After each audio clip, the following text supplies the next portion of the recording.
There is no Harry Maguire as Manchester United prepares to take on Crystal Palace, as it has been confirmed that the former captain will be out for the next 3 weeks, meaning Man United has got only one half-fit natural centre back. Welcome to the United Road Sport. My name is Webb. Here is an update and a match preview as we do build on to what should be a must-win following how Chelsea is performing. As we speak now, guys, Chelsea is ahead of Manchester United on the log. We must be winning games if the chances of United playing in Europe are going to be on. Remember, we've got 2 entry points: beating Man City on the 25th of May for the FA Cup title, direct to qualify for the Europa League, but it's probably harder than pushing for finishing sixth in the league. But also now, with the advent of Chelsea and the injuries we're having, guys, how easy will it be for Eric Ten Hag to inspire this team to a sixth place finish so that we are safe and sure of playing in the Europa League? Guys, honestly, we've got to have some sympathy, some honest feedback, or I mean, rather, some honest analysis of the situation at Manchester United. But anyhow, let's get proper into solutions. So Harry Maguire is ruled out for 3 weeks. I've been telling people that when players clock 30 years of age, you can't trust them. With the intensity of the Premier League, you can't trust them. But you're seeing it now for yourselves. That's where Bruno is headed. Anyhow, let's get into the real talk. Bruno, too, by the way, is a doubt. He still doubted for this game. He was pictured putting on a protective thing on his arm. He played with a bandage, but we don't know. He always pushes himself to come and give the best for the team. We don't know how it's going to be. Now, here is what United then has got to do. We've got Johnny Evans, who has been training this week. He's probably half fit, you would say. I don't think he's 100% fit, but he's the one natural centre back available for selection. So he must play, whether with injections or what. Footballers back then would play with injections. I think Gabriel Jesus, when he turns up for Arsenal, most times he's playing with under injections. So it's a way to show that you got the heart for the team and fight for the team. I think even Bruno sometimes has played games, with under the influence of injections. So I think it's a normal thing in football for players who have got the attitude and the mentality and the desire to fight for their club. So what Eric Ten Hag then is supposed to do is play Johnny Evans next to Casemiro in centre back. Now that will be probably the 31st or 32nd defense partnership this season in 40 in about 48 games that we're going to play. Honestly, would you look back at Eric Ten Hag and think he has been able to give us his best? You wonder how he was able to guide this team to a FA Cup final. Where were the other clubs with all the fit players they have had all throughout the season? It's not easy, really. But we've got this Crystal Palace team. Meanwhile, they've got a Michael Isse and this boy Eze who are balling for fun.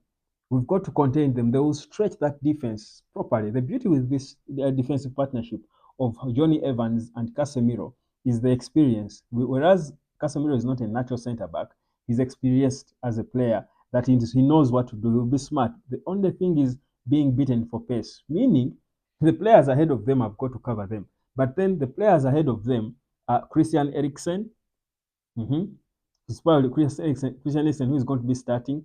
You get a feeling that perhaps now Eric Ten Hag might want to switch and have Kobe Maino as the number 6 because he's young and more physical. He can fight and try and tussle for balls more than Eriksen, who is also as aging as the guys behind him. Instead of whereas Eriksen played very well against the last game we played, I think against Burnley. I thought he played well, but Burnley is not Crystal Palace. Crystal Palace, remember, beat us by a goal to nil in the reverse fixture at Old Trafford.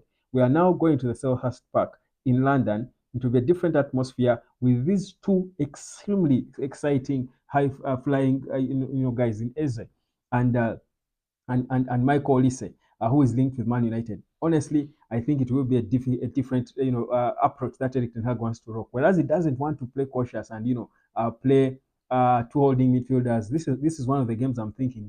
Not anyone will judge him for doing it, but you and I know he won't do it. Now that means for me, he's probably going to get the more physical Kobe Maino to sit in the number 6 because he can try now to shield and try to fight for balls because Crystal Palace have got a certain pace and directness to them.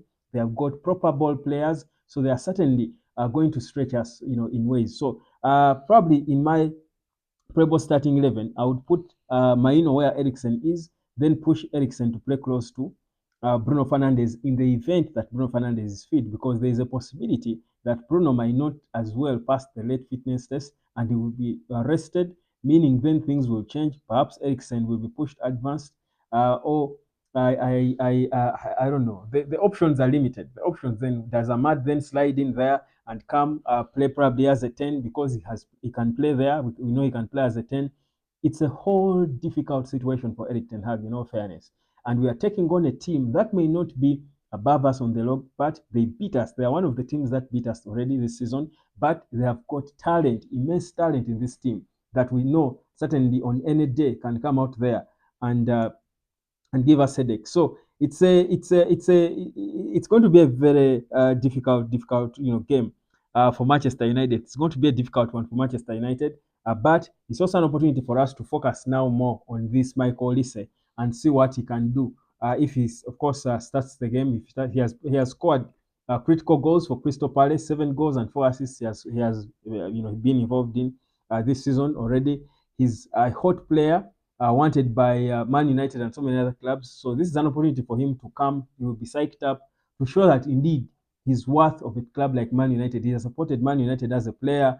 So you get a feeling that him and Eberechi Eze will be the two players to watch from this Crystal Palace side. So they will certainly find ways of stretching Manchester United and see how far they can go with that. So it's going to be a very difficult game, but not one we can't, I think, lose. I think at this point, United has got nothing to lose, and because of that, and yes, you might think there is stuff to lose. Yes, we want to finish among playing the Europa League, finish among the top six, but I think at this point, many people have admitted that United is bad. We have given up on this season because even if we finish sixth and finish in the Europa League, that's not where Manchester United belongs. So I think for me, for that reason, our players can just go out there, regardless of who is on the pitch, they can just go out there and fight and express themselves and just play and fight so that we are not beaten home and away by Crystal Palace. That wouldn't be a good start to look at.